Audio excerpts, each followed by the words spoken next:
चलिए next topic पे आते हैं।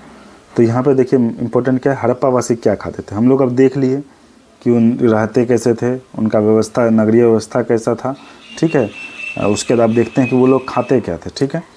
हड़प्पा वासी अपनी अनेक बस्तियाँ बड़ी और छोटी नदियों के किनारे बसाई थी। हड़प्पा वासियों ने क्यों बसाई थी वो लोग, बताइए। क्योंकि नदी के किनारे अगर वो बसते तो वहाँ पे जल स्रोत नज़दीक में मिलेगा, जल स्रोत मिलेगा तो उन लोग को पानी पीने, खाना खाने या विभिन्न बहुत सारे एक्टिविटीज़ के लिए पानी की ज़रूरत होगी तो उसको तुरंत मिल जाएगा। तो ये धीरे धीरे क्या हो गया कि ये ना तो उसकी ज़रूरत जो रोज़मर्रा का उसका ज़रूरत है उसके लिए तो इम्पोर्टेंट है ही वो, लेकिन कृषि के दृष्टि से भी वो कितना इम्पोर्टेंट है। कृषि के लिए अगर आप पानी आपको हम नज़दीक में मिल जाए तो फिर सही है, फिर तो आपको कोई दिक्कत दूसरी जगह जाने की ज़रूरत नहीं है। तो इसीलिए ये सभ्यताएँ नदी के किनारे ही विकसित हुई। जैसे अभी भी आप देखोगे भारत का कि बहुत सारे जितने भी बड़े बड़े शहर हैं वो कहाँ पे हैं डेवलप, नदी के किनारे ही डेवलप है। पटना है, भागलपुर है, कहाँ पे है, गंगा के किनारे। और मान के चलिए भारत में जाते हैं, यमुना है, कहाँ पे है बताओ आप लोग, यमुना नदी किनारे कौन सा शहर है, दिल्ली। और लखनऊ गोमती नदी के किनारे। तो आप सोच लो, और जो ये नदियाँ होती थी, नदियाँ के आसपास जो भी भूमि होगी वो सब क्या हो जाएगी, उपजाऊ हो जाएगी, तो कृषि के अनुकूल हो जाएगी। तो यहाँ पर ये लोग क्या करते थे, जो पुरातत्वविद खोजे हैं तो उसके आधार पर पता चला कि ये लोग दलहन भी उपजाते थे और बहुत सारे सब्जी उपजाते थे, जौ, गेहूँ, मोटा अनाज, बाजरा वगैरह सब कुछ उपजाते थे। कभी कभी धान और अनाज की खेती करते थे। यूरोप और एशिया मिल करके, ठीक है, यूरोप प्लस एशिया मिल करके क्या होता था, ये कपास उगाने में प्रथम थे। यानी जो कपास बोलेगा आपको, कपास का प्रमाण मिला है हड़प्पा से, तो हाँ मिला है भाई, ठीक है। आप सोचो उस टाइम में ये सब डेवलपमेंट आ चुकी थी, वो लोग कपास उगाने लगे थे, पर कितना डेवलपमेंट था।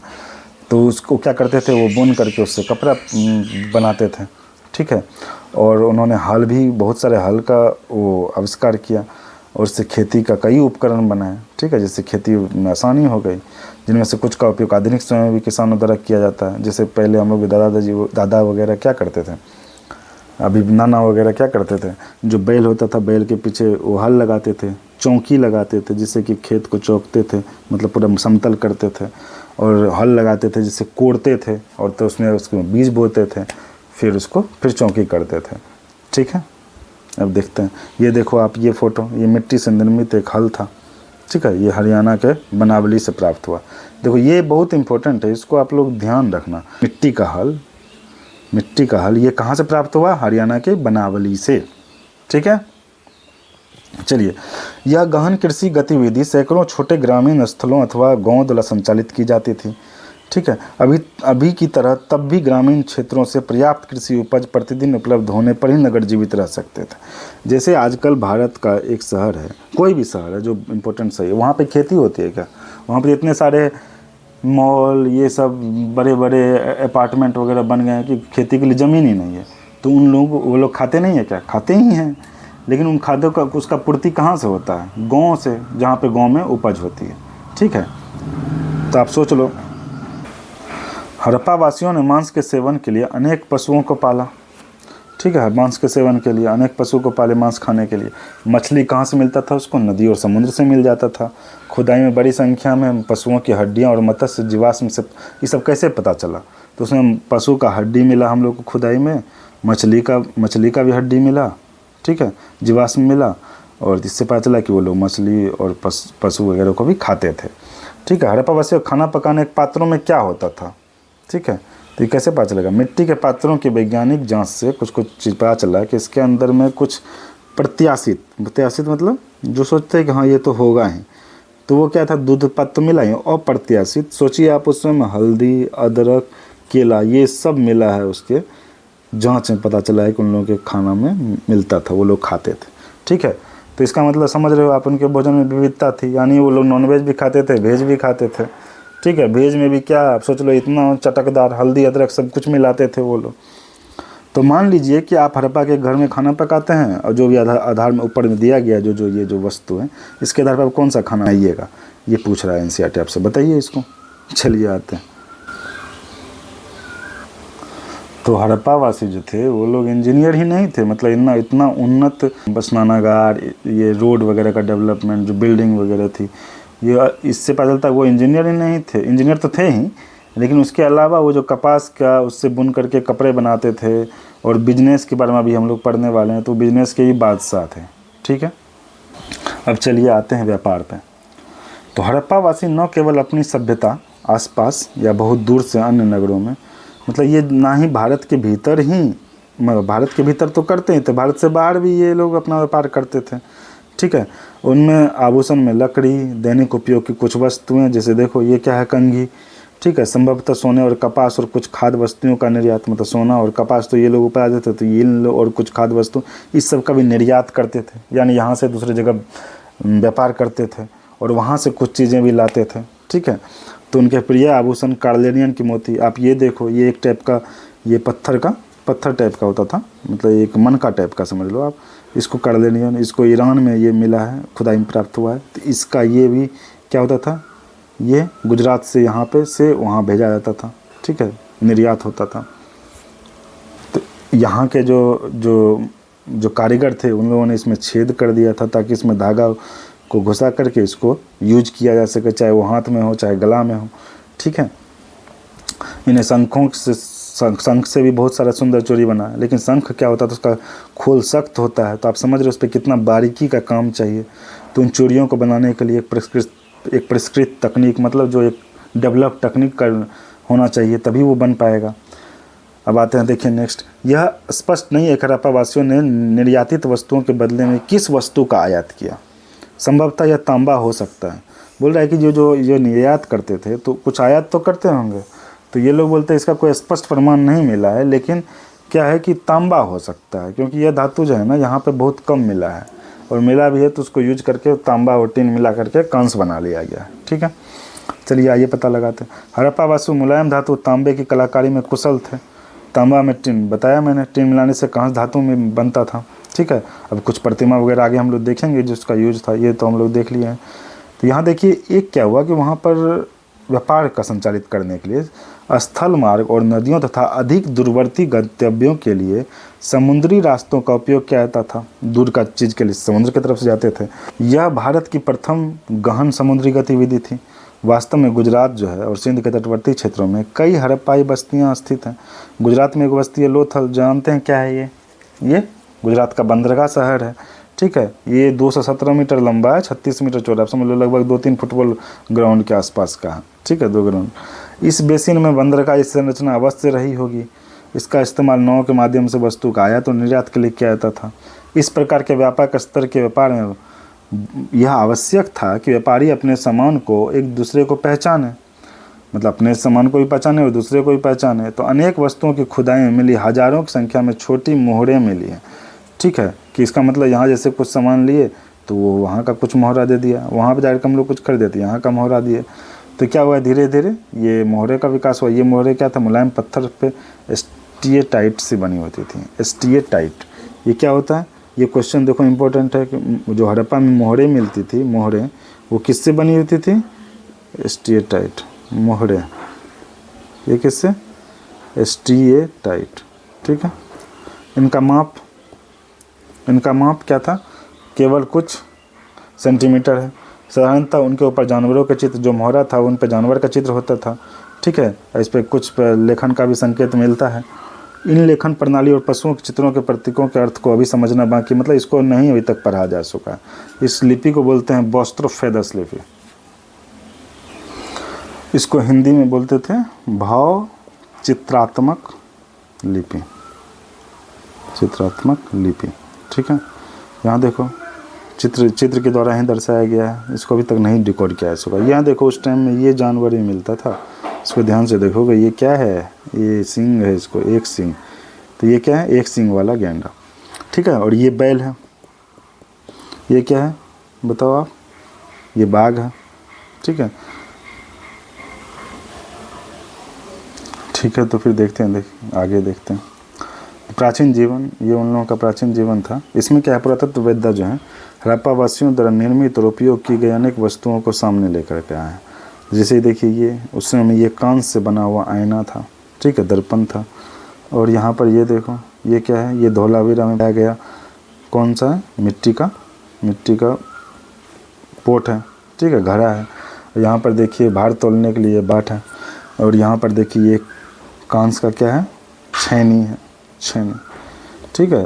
और आप ये देखो क्या है, ये खेलने वाला एक चौसर टाइप का है, ठीक है। ये क्या है, एक सीटी बजाने के लिए लकड़ी का बना हुआ ये, ठीक है। तो ये खेल बोर्ड कहाँ से मिला है, धौलावीरा से। ये क्या सीटी कहाँ से मिला है, राजस्थान से, ठीक है। इसको थोड़ा देख लेना, एक जगह नोट कर देना, ठीक है। अब देखो आते हैं सांस्कृतिक और प्रतीकात्मक वस्तुएं। ये देखो, ये पहचान में नहीं आया कि ये हैं क्या, लेकिन पुरातत्वविदों का कहना है कि ये पुजारी थे, ठीक है। ये स्वास्तिक का चिन्ह देखो आप, स्वास्तिक का चिन्ह उस टाइम में। और यहाँ पर देखो पशुपति की मूर्ति है, पशुपति नाम दिया गया है, 3 मुख वाले हैं यहाँ पर, ठीक है, 3 मुख वाले हैं। इनके आसपास जानवर भी हैं, ठीक है। ये लगभग में बहुत सारे पशु, शक्तिशाली पशु से घिरे हुए हैं। यहाँ पर देखो बैल है, ये एक सिंग वाला गेंडा है, शेर है, ठीक है। चलो यहाँ पर आते हैं। ये देखो नर्तकी हैं, ये कितना पूरा एकदम स्टाइल में, यहाँ तक चूड़ी पहनी हुई है। क्या आपको लगता है ये चूड़ी जो पहनी हुई है ये क्या है? अभी भी आप राजस्थान वगैरह में जाते होंगे, राजस्थान वगैरह में, तो वहाँ भी औरतें अभी तक यहाँ तक चूड़ी पहनती हैं। तो उस टाइम में देखो आप, ये नर्तकी है, ठीक है। और यहाँ पर एक फ़ोटो देखो, ये जहाँ पर हाथ जोड़ करके ये है, ठीक है। और यहाँ पर देखो कौवा है, ये पैसा कौवा की कहानी है उस टाइम में। तो मतलब वो चित्र वगैरह से ये सब यहाँ पे उन्नत कला वहाँ पे थोड़ा डेवलप था वहाँ पे। अच्छा, अब आते हैं हम इसका अंत कैसे हुआ, ठीक है। अंत, ये इसका अंत जो है एक पर्यावरणीय थ्रिलर यानी एनवायरमेंटल थ्रिलर की तरह ये गायब हो गया, हड़प्पा सभ्यता, ठीक है। इसका कारण क्या हो सकता है, आप इसको अगर पढ़ोगे तो देखो, मान के चलो कि आप और आपका दोस्त है, वो किसान है हड़प्पा के, ठीक है। और वो सिंधु नदी के किनारे में खेती करते हैं। तो क्या हुआ कि एक साल में क्या हुआ ना कि नदी सूखने लगा। तो आप और आपके दोस्त जो हैं, दोनों आदमी क्या किए, वहाँ से छोड़ करके शहर छोड़ देते हैं, दूसरी जगह चले गए। बहुत साल के बाद कुछ पुरातत्वविद आए जो कि खुदाई किए और जो अवशेष मिले, तो कैसे क्या पता चलेगा उनको कि जैसे नेटफ्लिक्स सीरीज बिना क्लाइमैक्स के। क्यों ऐसा? क्योंकि वहाँ पे आपके अवशेष तो मिलेंगे, लेकिन वहाँ पे अभी फ़िलहाल कुछ नहीं है। तो मतलब पता चल गया, लेकिन कुछ क्लाइमैक्स का कुछ पता ही नहीं है। क्या है, अंत अथवा नई शुरुआत, इसको क्या बोलेंगे, अंत अथवा नई शुरुआत। इसको देखिए, 2 दृष्टिकोण हो सकते हैं इस चीज़ को समझने के लिए। जैसे देखो आप 1900 सामान्य संवत पूर्व यानी BC यानी ईसा पूर्व के पास सिंधु सरस्वती सभ्यता की सभी उपलब्धियों के बावजूद इसका ह्रास हो गया। क्यों हुआ? इसके नगर एक के बाद एक खाली होते गए। यहाँ कोई निवासी वहाँ रहे भी तो उन्होंने परिवर्तित वातावरण में ग्रामीण जीवन शैली को अपनाया। तो क्यों ऐसा प्रतीत होता है कि पूर्ववर्ती सरकार, जो भी पहले की सरकार या प्रशासन थी, वो अब विद्यमान नहीं रहा। तो धीरे धीरे ये हड़प्पा वासी जो थे, हजारों नहीं सैकड़ों की संख्या में छोटे छोटे बस्तियों में बिखर गए। तो इस पर एक चीज़ विचार करने वाला बहुत इम्पोर्टेंट है कि हड़प्पा वासी ग्रामीण बस्तियों में लौट गए। क्यों? क्योंकि किसी नगरीय जीवन शैली की तुलना में ग्रामीण जीवन शैली भोजन और जल तक सहज पहुंच प्रदान करती है।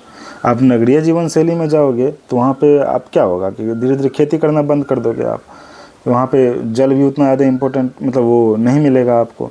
तो ये, लेकिन गांव में ये सब चीज़ समस्या नहीं होती।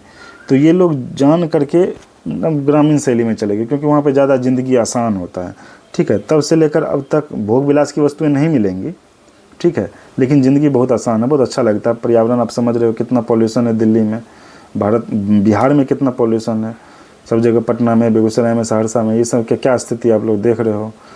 तो आप क्या होता है तब से लेकर के आज तक क्या हुआ, लोग नगर जो है ना, भोजन जो नगरीय सभ्यता थी, जो नगर जो है उस समय में, वो लोग सब चीज़ पे किस पे निर्भर थे, गांव पर निर्भर होने लगे। नगर भोजन और बहुत चीज़ों के लिए गांव पर निर्भर होने लगे, ठीक है।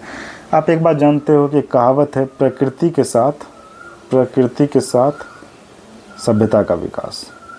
आप देखे होंगे कि ये सभ्यता ये जो था हड़प्पा सभ्यता, ये सब विकास क्यों हुआ? जो कि नदी के किनारे रहे और प्रकृति ने उनका साथ दिया जो भी, ठीक है। तो उसमें वो लोग प्रकृति के साथ सभ्यता का विकास, जब तक प्रकृति साथ देगी सभ्यता का विकास होगा।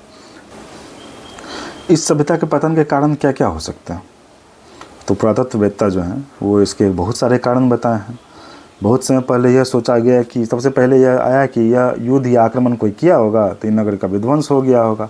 लेकिन क्या हुआ ना कि यहाँ पे जो खुदाई हुआ उसमें कहीं भी युद्ध या आक्रमण का कोई निशान नहीं मिलता है। और प्रमाण की बात है तो हड़प्पा वासी को आप देखिएगा कि यहाँ से कुछ ऐसा चीज़ नहीं मिला है, कोई भी वस्तु जिससे आपको पता चला कि ये युद्ध वगैरह लड़ने जाते थे या युद्ध के हथियार ही मिले हैं, कुछ नहीं मिला।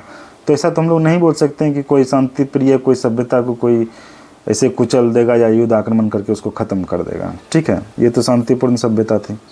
अब आते हैं, मेन बात ये है कि अभी जो 2 कारण है, जो बहुत इंपॉर्टेंट कारण है, इस पे सहमति है लोगों का, ये हो सकता है।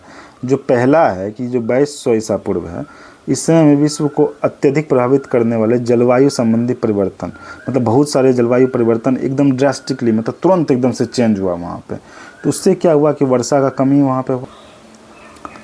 तो आप लोग देख रहे होंगे उस क्षेत्र में जो राजस्थान है, राजस्थान का क्षेत्र है, गुजरात का जो कच्छ का क्षेत्र है, ये सब क्या है, ये सब पूरा बालू वाला इलाका हो चुका है।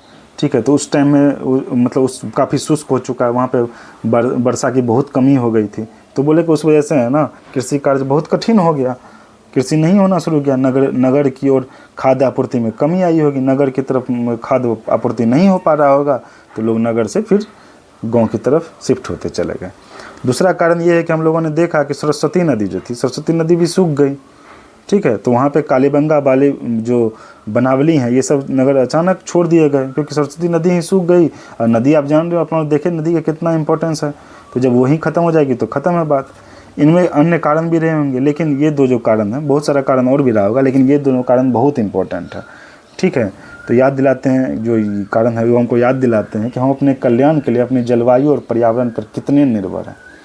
आप सोचो कि अगर हड़प्पा वाले पर्यावरण को बचा लेते, अगर पर्यावरण को बचा लेते तो क्या होता।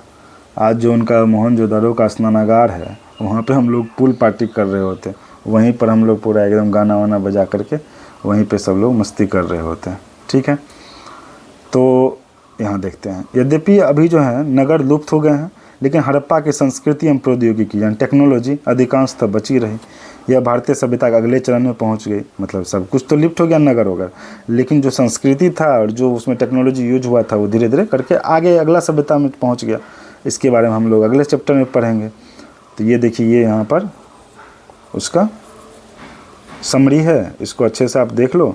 ठीक है, और यहाँ पर कुछ क्वेश्चंस हैं। ठीक है, आप लोग अगर बीपीएससी मेंस की तैयारी कर रहे हो, ठीक है, बीपीएससी मेंस या बीपीएससी की तैयारी कर रहे हो, तो उसके मेंस के लिए आप लोगों को इन क्वेश्चंस पे जोर देना पड़ेगा। ठीक है, इसको सोचना पड़ेगा थोड़ा, सभ्यता के अनेक नाम क्यों हैं, सोचना पड़ेगा, उसको लिखिए आप लोग।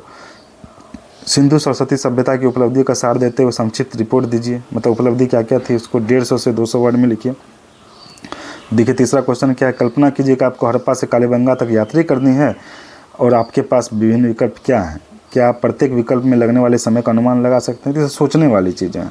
ठीक है, कल्पना कीजिए कि यदि हड़प्पा के किसी पुरुष या महिला को हम आज के भारत के सामान्य रसोई घर में ले जाते हैं तो उन्हें सबसे बड़े 5 आश्चर्य क्या लगें। ये सब सोचने वाली चीज़ है, इससे आपका थिंकिंग डेवलप होगा और बीपीएससी के मेंस में आप लोग फोड़ दोगे। वैसे तो ये यूपीएससी के लिए बहुत इंपॉर्टेंट है क्योंकि आपका तार्किकता डेवलप होगा, आप आईएएस बनोगे, एसडीएम बनोगे तो आपको निर्णय लेना पड़ेगा। तो इस टाइप के क्वेश्चन को आपको सोचना चाहिए। और इसमें जो भी इस चैप्टर में जो जहाँ पे लिखा हुआ है ये विचार करें, इसको आप गंभीरता से लें और थोड़ा 5 मिनट नहीं तो कम से कम 1-2 मिनट सोचें इस चीज़ पे जब भी ये चीज़ आए।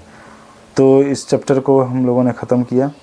ठीक है, जो भी आपको क्वेरी हो, जो भी आपको इसमें, मैंने इसमें कुछ चीज़ें ऐड की हैं पिछले वीडियोस से, इसमें जहाँ पे भी ज़रूरत थी वहाँ पर हम लोगों ने, यहाँ पे जो इमेजेज वहाँ पे नहीं उपलब्ध थी उस इमेजेज को हम लोगों ने कटआउट करके वहीं पर लगा दिया है। ठीक है, मैप्स को लगाया है। तो और भी कुछ सुधार करने लायक होगा तो मैं सुधार करता रहूँगा, अगले वीडियो में और भी सुधार करूँगा। चलिए मिलते हैं नेक्स्ट वीडियो में। Thank you for listening. Like share subscribe कर दीजिए। अगर आप लोग शेयर करोगे तो मुझे भी मोटिवेशन मिलेगा, अच्छा रहेगा और मैं प्रयास करूँगा कि और भी सुधार करके अगले वीडियो में आप लोगों के लिए लेकर के आऊँ। Thank you.